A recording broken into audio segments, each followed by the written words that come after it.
Hello everyone, welcome back to our channel. তো আমি তোমাদেরকে দেখাচ্ছিলাম যে আমার পিম্পল বেরিয়েছে। তো সকাল সকাল পিম্পলটা দেখেই আমার ঘুম ভাঙলো। তো রোজকার যা কাজ সেটাই করে নিচ্ছিলাম, বিছানা তুলে নিচ্ছিলাম। আমাদের এদিকে জানো তো গরম পড়ে গেছে। তোমাদের ওদিকে গরম পড়েছে কিনা ঝটপট কমেন্ট করে জানিও তো প্লিজ। তো আমি বিছানাটা তুলে নিচ্ছিলাম, আর জানো তো আমার ঘর গুছিয়ে রাখতে খুব ভালো লাগে। অবশ্যই সব মেয়েদের ঘর গুছিয়ে রাখতে ভালো লাগে, বাট আমারও খুব ভালো লাগে ঘরটা সুন্দর করে গোছানো থাকবে, ক্লিন থাকবে। কেউ এসে দেখলে বলবে, বা তোমার ঘরটা তো খুব সুন্দর, ঘরটা খুব সুন্দর করে গুছিয়ে রেখেছো।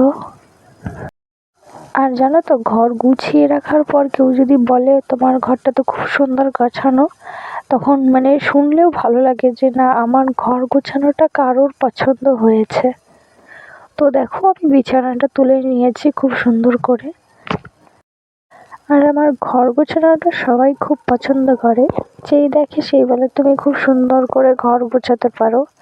আর এটা কি গাছ না আমি ঠিক জানি না, আমি এটা অনলাইন থেকে নিয়েছিলাম। তোমরা যদি জানো একটু কমেন্ট করে জানিও যে এটা কি গাছ। তো দেখো আমি সবগুলো ঘরে বিছানা তুলে নিয়েছি। আর একটু মাঠেও গেছিলাম একটুখানি, দিয়ে ছেলে খেলা করছে, ছেলের খাবার বানিয়ে নিচ্ছিলাম, ছেলেকে খাওয়াবো। তারপরে দেখো সপ্তর্ষি খেলা করছে। ও মানে একা একাই খেলে এখন, ওর মানে কাউকে প্রয়োজন হয় না, তার জন্য আমি একটু ভিডিও নিয়ে নিলাম। দেখো খেলতে খেলতে হচ্ছে গিয়ে মানে আর ভালো লাগছে না, তো মাথাটা দেখো হাতের উপরে দিয়ে দিচ্ছে, ঘাড় ব্যথা হয়ে গেছে, মাথাটা হাতের উপরে দিয়ে দিচ্ছে।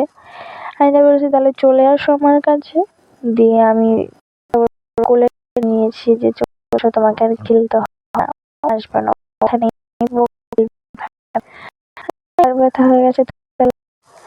তোমাদের সাথে একটা কথা শেয়ার করি, যখন আমি ছোট ছিলাম, মানে ছোট বলতে কি ভালোই বড়, আমি যখন 6, 7, 8 পড়ি, তখন আমি মানে পুতুল খেলতে খুব ভালোবাসতাম।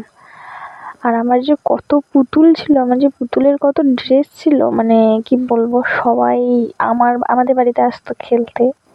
তো সেই পুতুল আমার এখনো আছে, মানে আছে কোথাও আমি ঠিক জানি আছে, বাড়িতে কোথায় আছে আমি ঠিক জানি না।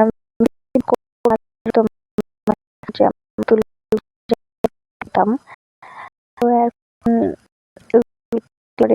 একটু একটু হয় লাগে, এখন ওরা খেলে, যারা খেলে যখন আমরা খেলি,